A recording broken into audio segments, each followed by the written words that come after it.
Hello everyone and welcome back to another AFK Journey video. In this video we're going to be making a State of AFK Journey because we haven't made one in a while and there have been some important developments. We are sitting at the end of phase 3 of season 5, moving into season 6 shortly in just around 5 days from right now, and of course I am hyped for that and I can't wait.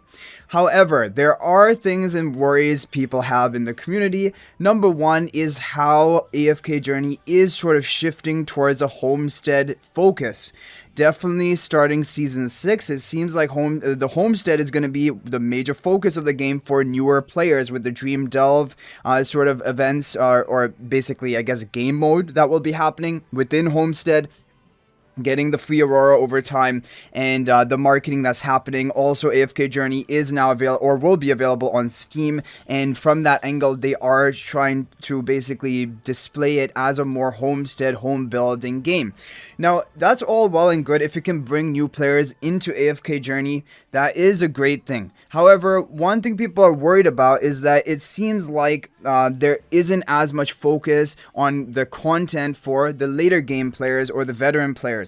Because, for example, there has been a common complaint for multiple seasons, especially at the end of phases, because we have a 3-phase system each season. The end of phase 1, end of phase 2, end of phase 3 have very limited content, not much feeling of progression, and these are usually the time periods where players just end up quitting AFK Journey and there is player loss. This is a common across all servers.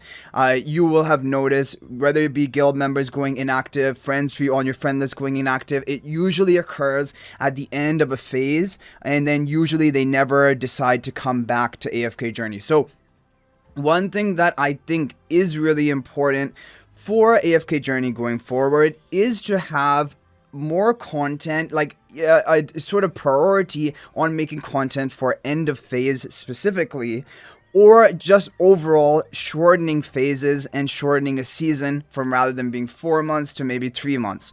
Like, these are the really only two solutions I seem to be more like, sort of perfect for this problem, because it is a thing. Like, if we look at what has been going on the last 10 days and in the end of this phase 3, there's been hardly any content. Basically, Dream Realm is solved because we've had multiple rotations of the endless bosses with all of our magic charms. We've had that going on for over a month now, so Dream Realm is completely solved. There are no developments happening there. Apart from that, AFK stages, I mean, the players who do push AFK stages, they've all completed the AFK stages weeks ago, and even if not, maybe you're stuck on certain wall stages, so there's like obviously limited content in that regard. All of the game modes basically have already been complete for this season. Ravaged ROM is interesting only in the initial squad stages, but really when we go through it, they're having, I believe it was in total 12 days of the squad stages, now 3 days of the ultimate siege. All in all, that is a long duration for Ravaged ROM, where they usually maybe in the first week of Ravaged ROM, there are a lot of developments. It's exciting. There are new teams and new basically upgrades. But then from that point on, it's basically kind of repetitive and you are just using that same team, even in Ultimate Siege. That's why I haven't made a recap video. All the teams are literally the same. So if you've been following my video series for Ravaged ROM, you're already running your top team. There's not, because like, we've had 12 days of testing before Ultimate Siege. All the teams are already set in stone, so it's just now you're going through the emotions basically, but not really, the content is not feeling refreshing or basically new. And then we had some other various events, but of course these events are fine if they're like, like a thing to do on the side. However, there hasn't been any main focus of progression towards the end of this phase, and like I've probably also suffered from it quite to a great extent this season specifically, because I did complete my AFK stages probably like 20 days ago.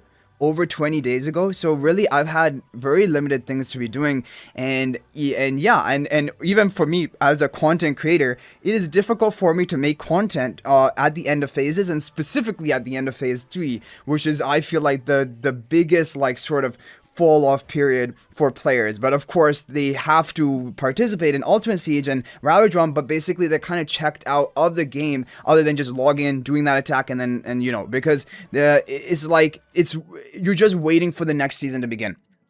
So this is really, I really hope, because I think AFK Journey is doing a lot of things well, and when we talk about the actual content throughout the season, when you're talking about the primal lores, when you're talking about, Dream Realm, as you progress all the way up to Endless, getting the new magic charms, the story content right at the beginning of a season, the new hero releases, all of that is really like sort of engaging and also entertaining. It keeps the players sort of engaged. However, the end of phase 1, which does last around 10 days, where there's not much going on, and then it is repeated end of phase 2, kind of 10 days of really not much content at the end, just waiting for the next phase to begin. And then phase 3 is the worst, kind of, because it is up to 15 to 20 days of just really not much content. So I just think that some priority should be given, as well as Homestead, of course, development and trying to bring new players into the game. Of course, that's great, and that's also healthy for our community to have new players and have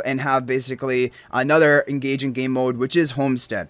However, for the veteran players, I think a lot of focus needs to be on maintaining them, and especially keeping them engaged throughout the season, not just really at the beginning of phases, because there's a drop-off at the end of each phase, and the drop-off is worse at the end of phase 3 because of the longer duration of that. And yeah, so let me know. Basically, you can share your thoughts and ideas that you have in the comment section. Hopefully the developers will take a look at this video and at the comment section. And of course, whenever anyone makes a Reddit post or anything like that, all these social media posts, the developers do monitor them, and basically if there's enough sort of feedback about a matter, maybe they will prioritize it a bit more. So that's basically why I wanted to make this video, because of course I do love AFK Journey and I think it is doing a lot of things right. However, I think there are a lot of ways that it can improve as well, and I think this is a major way for keeping like basically a flow of content that throughout the whole season, basically even veteran players are engaged, and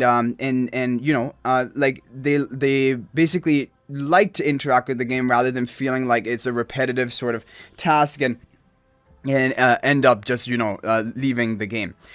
So yeah, I hope you guys enjoyed this video. Let me know your thoughts in the comment section down below. I thought it is a much needed sort of topic, because I think for me this is the #1 basically thing I would like to see improved, which is the end of phase down period. I think that is the most brutal part of AFK Journey. Of course, there are other things which people want to be improved, like AFK stages to be more linear progression and smooth and not have any hard wall stages and things like that. And of course, less RNG and Dream Realm. Like, all of these are things we want as well. But I think the biggest sort of matter is actually the end of phase down periods.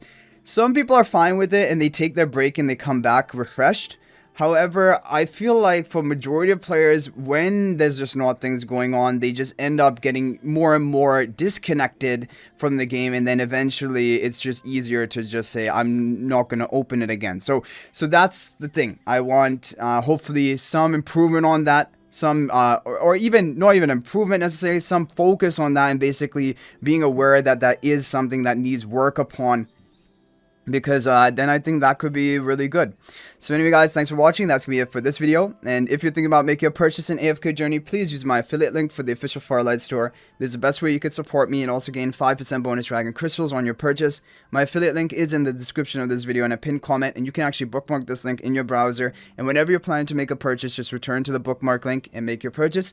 It will support me and be greatly appreciated. So thanks for watching. I'll hopefully see you in the next video, and until then, everyone, peace out for now.